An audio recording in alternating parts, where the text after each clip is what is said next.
Señores, saludos a todos los que a partir de este momento se ponen en contacto con nosotros en este espacio. Siempre ustedes saben que les recuerdo nuestra cuenta en YouTube. Miosotis Grullón es nuestra cuenta. En Twitter y en Facebook nosotros también estamos como Miosotis Grullón.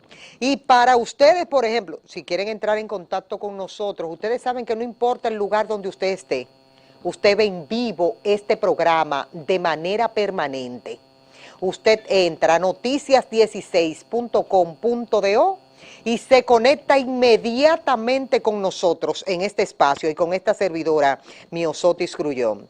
Hay situaciones que se están dando actualmente en el país que nos mueven a reflexión en todos los ámbitos. Por eso, la participación de nuestra invitada en este día. Lady Blanco, de Participación Ciudadana, se está estrenando, solo apenas tiene prácticamente casi un mes que entró a formar parte de Participación Ciudadana, y siempre Participación Ciudadana ha estado inmersa óyeme, y dándole seguimiento a todas y cada una de las cosas que se están dando en el país con relación a la seguridad ciudadana, en los debates en los diferentes ámbitos de la situación política, social y económica, su posición con las 3 causales del aborto, el Código Penal y todo este tipo de cosas. Entonces nosotros quisimos, como medio de comunicación, invitar a Lady para que viniera a exponer y analizarnos las diferentes vertientes en los cuales está proyectando su trabajo actualmente en Participación Ciudadana. Lady, mis saludos de siempre para usted. Muchas gracias por la invitación, Miosotis. Estoy agradecida de compartir en este espacio. Hacer una aclaración. En la introducción decías, tengo un mes. Sí, tengo un mes siendo la coordinadora general del movimiento Participación Ciudadana. Sin embargo, en la institución como voluntaria, tengo desde el 2013. O sea, desde el 2013 como voluntaria. Comencé como muchísimos jóvenes en enamorarme de la institución, como he dicho, en la observación electoral. O sea, me llamó ese proceso de observación electoral, por eso llamo a otros jóvenes que se involucren en los movimientos sociales, que son tan importantes. Y ahí entré y me enamoré de la institución y ahora, bueno, era parte del consejo, y el consejo tuvimos elecciones y, bueno, decidieron que yo fuera su vocera, siendo la vocera más joven en la historia de la institución en 28 años. ¿Vas a estar dirigiendo entonces por un año? Por un año, okay. Exacto. La reforma policial, quiero comenzar por ahí a propósito de que el presidente Luis Abinader en el día de ayer conformó un grupo de hombres y mujeres que van a hacer una especie como de comisionado para tener un año para dar todas las ideas posibles para la transformación de la Policía Nacional. ¿Qué tan complejo lo ven ustedes desde Participación Ciudadana? Mira, yo te voy a hacer un recuento generalizado para que la sociedad entienda. Las comisiones, en estos casos, a veces no suelen ser tan efectivas, porque se quedan en el discurso y en la práctica de ese ejercicio de lograr consenso entre las partes. Nosotros sí le damos el voto de confianza a esa comisión, que está integrada por personas muy reconocidas, que han hecho un trabajo extraordinario, muchos de ellos también en el ámbito social. Y desde Participación vamos a estar apoyando todas las iniciativas de esa comisión. Habrán mesas de socialización, mesas de trabajo, en la cual Participación va a estar presente. Sin embargo, hay que analizar que esos procesos de reformas hemos venido desde el 2012 trabajando en un proceso de reforma. Y vamos a decir que ese proceso de reforma se vino a concluir con la ley de la policía.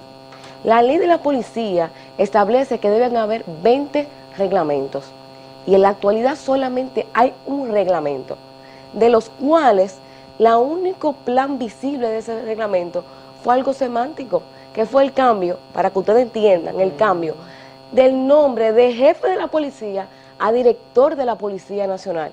Después de ahí, la política criminal de la policía, que todos las conocemos, y la falta de institucionalidad que tiene la policía, a pesar de esas reformas, que han pasado 3 presidentes, que han pasado 2 planes de seguridad ciudadana, seguimos en lo mismo, seguimos en ese temor como ciudadanos de tenerle temor a la Policía Nacional, el ente que está para cuidarnos y protegernos. Los ciudadanos le tememos, tenemos miedo de salir a nuestra casa, pero también tenemos miedo de llegar a nuestro hogar. Transformarla, ¿cómo ustedes lo ven desde el punto de vista de participación ciudadana? ¿Una situación compleja? ¿Sería fácil? ¿De qué forma podría ser? Mira, no es para nada complejo, es un tema que tiene más de 25 años tratándose y que el pueblo dominicano está esperando esa verdadera reforma y este verdadero cambio. Yo creo que podríamos, y eso lo tuvimos conversando en el Consejo de Participación Ciudadana, hacer esa transformación gradual, convertir esa policía en una policía modelo, como por ejemplo hicimos con el tema penitenciario. Tenemos un nuevo modelo penitenciario y un viejo modelo penitenciario. Entonces podríamos traspolar ese mismo ejercicio que se ha hecho a nivel penitenciario en la Policía Nacional, ir sacando lo que no sirve, porque sabemos que dentro de la Policía Nacional hay cosas que no sirven y que no hay forma de que sean reivindicadas, pero sí hay dentro de la policía gente capacitada, gente formada, gente que tiene esa vocación de servicio, una policía humana, sí la hay, pero esa no es quizás la mayoría o la que toma decisiones dentro de la misma policía. Y qué pena que este tema de la reforma policial nunca estuvo dentro del discurso del presidente, dentro de los planes del presidente. Sin embargo, se ve obligado a raíz de lo que sabemos que pasó lamentablemente el caso de la pareja de esposos que fueron asesinados, porque hay que decirlo la palabra, fueron asesinados, y de la cual todavía nosotros como sociedad civil no tenemos una respuesta. Pero así como en ese caso no hay respuesta, el informe del Departamento de Estado de los Estados Unidos establece muy claro el tema de los asesinatos extrajudiciales y pone que hay que llamarnos a reflexión, pone una cifra de 3.000, una cifra que es una cifra dudosa, vamos a decir, porque aquí no hay estadística que lleve eso. Sin embargo, el presidente de los Derechos Humanos, el señor María Mercedes, ha dicho que son más de 5.000 y son 5.000 jóvenes, la mayoría son jóvenes y tenemos una justicia. Entonces aquí ha primado la ley del vamos a bajarlo, bájenlo, denle de baja. El denle de baja ustedes lo conocen. El denle de baja vamos a matarlo, vamos a acribillarlo. No es necesario llevarlo a la justicia. ¿Por qué? Porque esta policía está acostumbrada a entregar, pero cadáveres, no entregar a la justicia. Porque para eso tenemos la justicia. Entonces, sí es un tema de transformación, pero es un tema de transformación más allá del discurso, más allá de la voluntad de un presidente. Es una verdadera voluntad y ejercicio. Que esa comisión que hoy el presidente designó sea una comisión efectiva, que no se quede en esa recomendación. Porque nosotros tenemos experiencia con las comisiones que se han creado aquí, no han ido y se ha hecho con personalidades de primer orden, y no ha ido nada para ninguna parte. Y el temor de nosotros es que todas esas recomendaciones se queden en la gaveta, sí, en la gaveta de la inoperancia. Entonces sí hay que transformar, pero también, y por eso es importante, que la ciudadanía se empodere. Porque cuando hay una ciudadanía demandante y que no sea coyuntural, que no sea porque, bueno, pasó el caso que nos lacera el alma, el caso de la pareja de esposos, pero vendrán nuevos casos y una noticia mata a la otra. Mata a la otra. Entonces, como si nada. Eso es lo que tenemos que cambiar, que haya esa voluntad, pero que esa voluntad también tenga ese empoderamiento ciudadano que esté exigiendo, que esté demandando una policía moderna, una policía moderna, pero una policía que también se cumpla con la ley, porque tenemos una ley ahí. O sea, la ley está, es una ley moderna, pero una ley impráctica, porque no se está poniendo en práctica. Faltan 19 reglamentos para que esa ley sea eficiente. Entonces sí hay que transformar la policía, pero también hay que hacerla operativa. Lo que pasa, Lady, que cuando uno ve también, si yo le preguntara a ustedes como participación ciudadana, Nosotros tenemos un código penal que necesitamos la Sí. modificación urgente del código, pero Eso sí. mira la cantidad de años que tenemos nosotros esperando que pueda darse un proceso. Entonces, cuando uno ve el panorama alrededor, es complicada la situación. Sí, mira, el Código Penal es un código totalmente necesario. Es un código necesario porque establece nuevos modelos delictivos que son actuales, o sea, son temas delincuenciales que ahora mismo no están estipulados dentro de un reglamento, dentro de una ley, dentro de un marco regulatorio. Sin embargo, ese código tiene una oposición y siempre la va a tener, que son las tres causales. Sí. Hasta que esas tres causales no pasen, ese código lo vamos a tener ahí.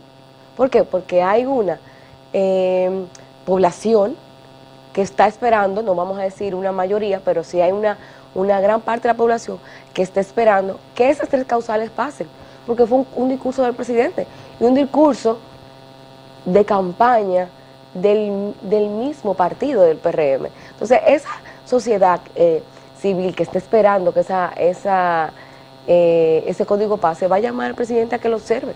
¿Qué tan complicado, si se pudiese utilizar el término, sería que se conociera lo de las tres causales en una ley especial? Mira, lo que pasa es que si se va el aborto como tal, como está penalizado en el código en estos momentos, lo que va a pasar es que va a seguir siendo penalizado. O sea, aún hubiendo una ley especial, seguiría siendo penalizado en estos momentos. Si te pones a analizar que no ha causado más de 30 años llegar a un consenso en un código penal, ¿qué puedes tú esperar de una verdadera voluntad en una ley especial? No la va a haber. O sea, no va a haber una voluntad para que esa ley especial realmente suceda. La voluntad política de la mayoría es penalizar completamente el aborto, en detrimento de los derechos de la mujer, ¿eh? Más de 13 muertos por intoxicación con bebidas adulteradas. La participación ciudadana, ¿cuál es su posición en torno a esa situación? Mira, nosotros no hemos hecho posición formal con el tema de las bebidas adulteradas. Sí, sin embargo, es un tema transversal, porque participación, todo lo que tiene que ver con derechos humanos es un tema transversal. Y la salud es transversal a los temas que nosotros trabajamos. El tema que muy bien decías tú al inicio, de la bebida adulterada, vamos a decir que es un tema de salud pública y de consecuencias. Aparte de un tema de una ciudadanía que no respeta, porque obviamente ustedes, todos estamos claros de que el clerén es una bebida que es adulterada en muchos casos, pero también estamos claros que hay bebidas que son adulteradas y aún así la gente se la toma. Dice la gente, yo me la voy a tomar, eso no me va a hacer nada, ese dejar hacer no me va a hacer nada. Entonces también hay un compromiso personal individual que la persona tiene que cumplir, pero también desde la óptica del Estado debe haber un control. Debe haber un control eficiente a través de salud pública de que esas bebidas adulteradas no lleguen al consumidor.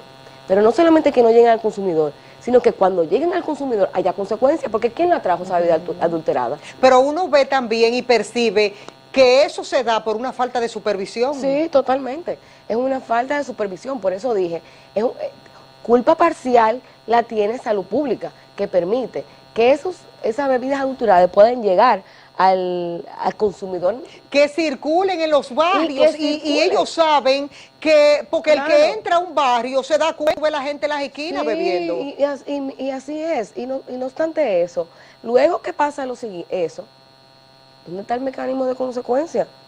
¿Dónde están la persona, o sea, el responsable de esas 13 muertes? Porque hay un responsable material y hay un responsable que es la autoridad por la omisión, pero hay un responsable material de esa persona que entró esa bebida adulterada al país. al mercado nacional, ¿dónde están? Y eso, bueno, como te dije ahorita, una noticia mata a la otra. Tenemos el caso de la policía, tenemos casos ya judiciales, tenemos el caso de la Defensoría del Pueblo, y son tantos casos a nivel nacional que a veces prestarle atención, la debida atención a todo, y si el ente que le toca empoderarse del tema se queda con una omisión, entonces, bueno, va a pasar.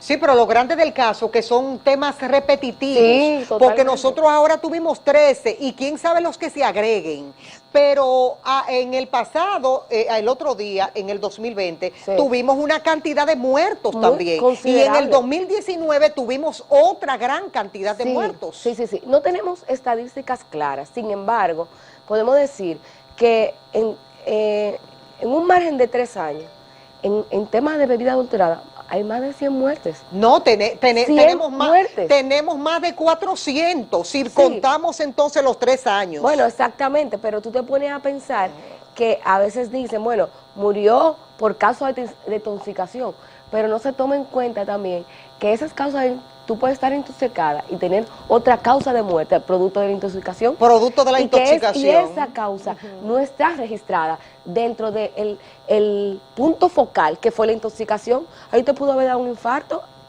producto de una intoxicación, de una bebida adulterada, pero no se toma en cuenta la intoxicación, sino el infarto. Entonces, sí es verdad que hay un tema de seguridad, de salubridad. Y yo creo que las autoridades, tanto el Ministerio Público, ya tiene que asumir ese rol que está cargado en temas de corrupción, pero sí tiene que asumir ese rol, y Salud Pública tiene un monitoreo, y necesario, Hay datos que yo no quiero, puntos que yo no quiero que se queden fuera de este conversatorio, porque forman parte como del panorama que nosotros hemos estado viviendo en la actualidad. Las mejorías que uno ha visto como en estos 8 meses de gobierno del presidente Luis Abinader, a juicio de ustedes, Participación Ciudadana, ¿han surtido sus efectos estas primeras iniciativas? ¿Y qué tendría que seguir enfrentando el presidente Luis Abinader, que tiene en contra mucha gente hasta de su propio partido, con la rigurosidad de los planteamientos que está haciendo hasta este momento? Sí, bueno, mira, es muy atemporal hacer un juicio completo de valor de un periodo de 8 meses de gobierno en un proceso de pandemia.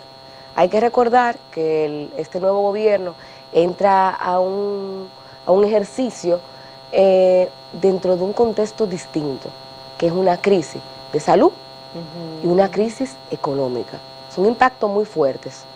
Entonces sí es verdad que tiene retos en temas, primero, sustanciales ahora mismo, que son producto obviamente de la pandemia, que es el tema educativo, tiene retos fundamentales ahí, temas económicos, que son retos fundamentales también, y en temas de salud.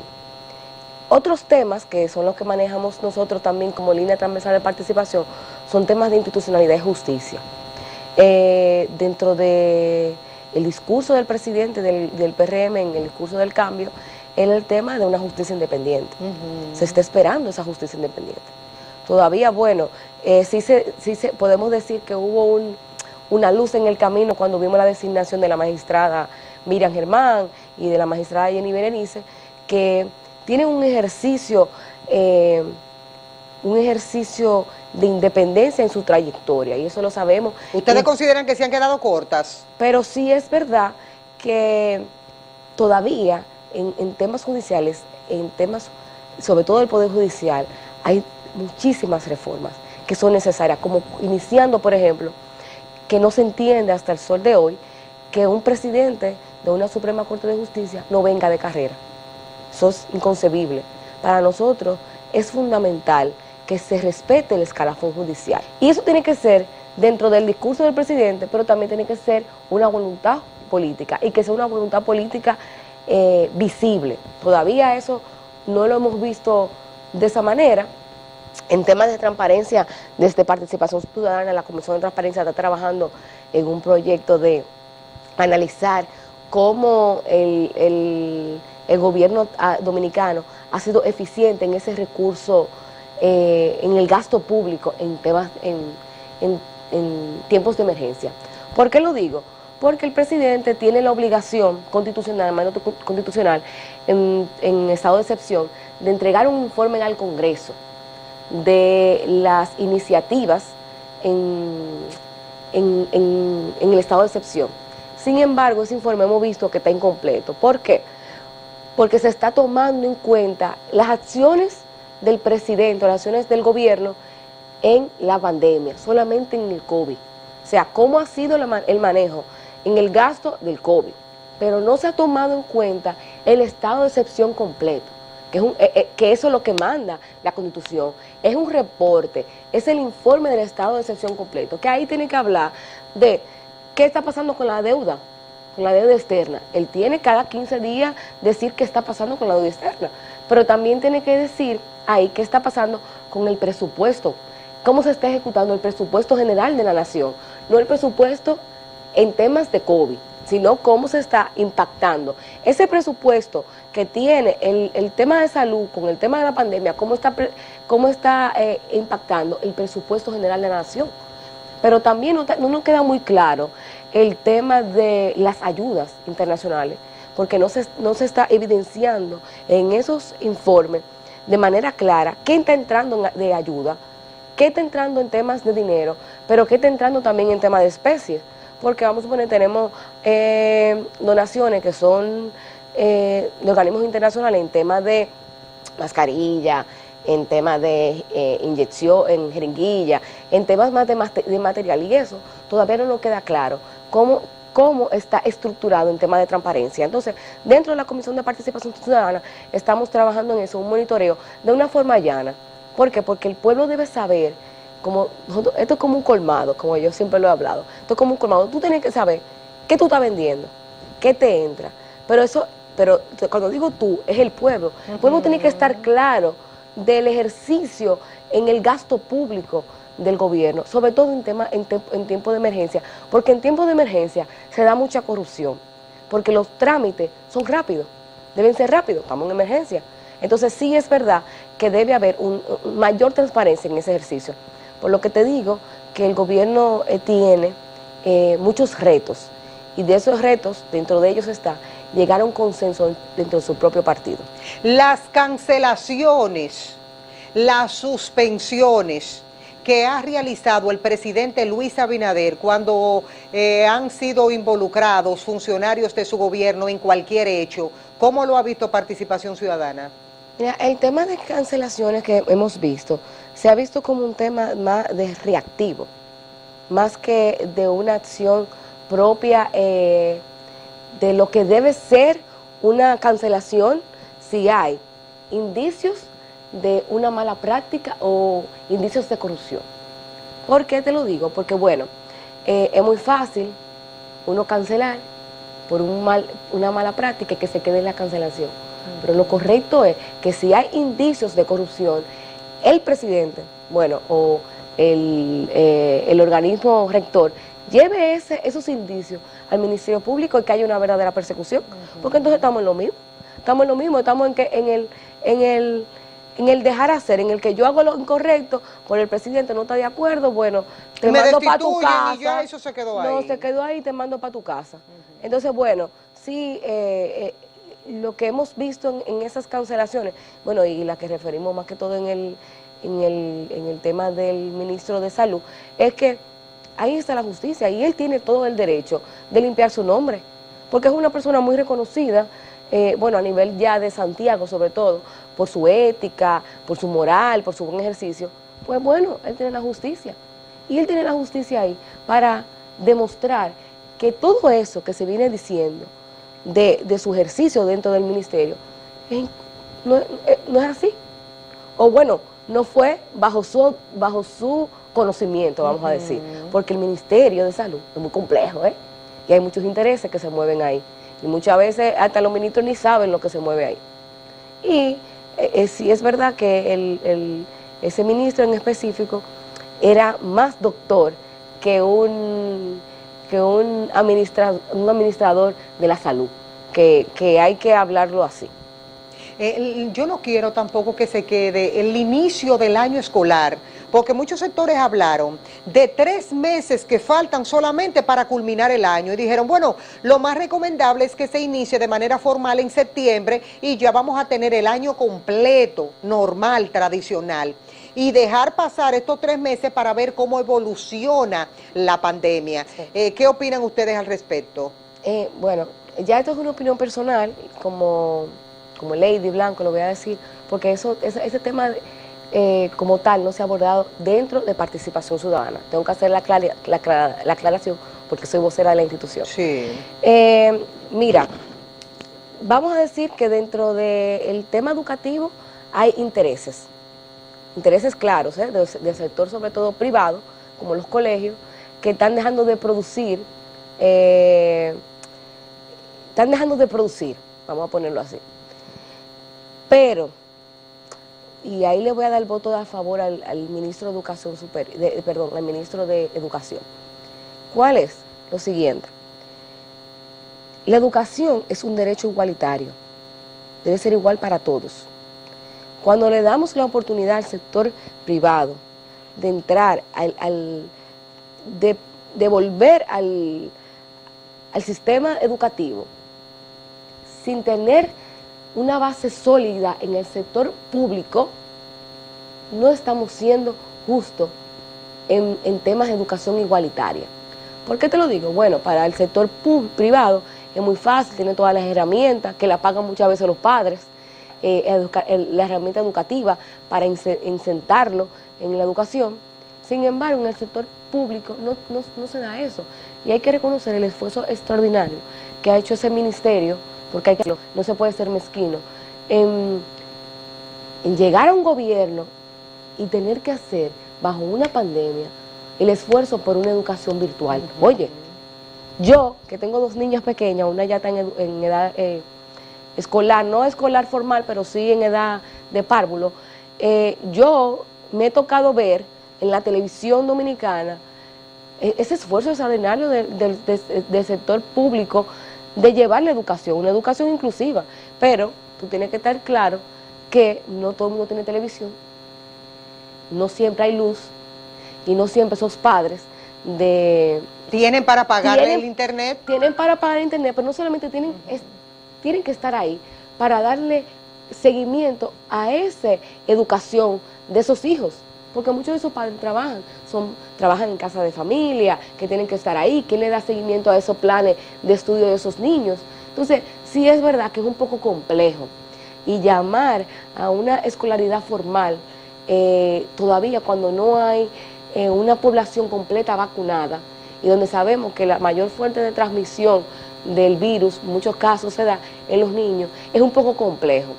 Pero también hay que pensar que desde el punto de vista de esos niños, el no estar en un espacio de escolaridad, de socialidad, sociabilización con otros niños, también es muy duro. Yo creo que ellos son los verdaderos héroes de esta pandemia. Ir a una educación virtual, sin estar acostumbrado a eso. Dejar de jugar con los amiguitos. Dejar de jugar con los amiguitos. Pero es que la educación virtual es fuerte. Porque yo la he vivido, la educación virtual es fuerte, y mi hija lo que tiene son 3 años. Imagínate que si es tan fuerte para un niño de 3 años, ¿qué puede ser para un niño que tiene 7 o 8 años, que está en tema de matemáticas? Tema puro de matemáticas. Entonces sí, es complejo. Y yo creo que es difícil, tanto para el sector público, y que el esfuerzo ha sido extraordinario, como para esos intereses económicos del sector privado. Pero eso no debe primar. Lady, para mí ha sido un placer enorme venir aquí y compartir contigo este tiempo donde la gente ha podido escucharte, ha podido escuchar la posición de participación ciudadana.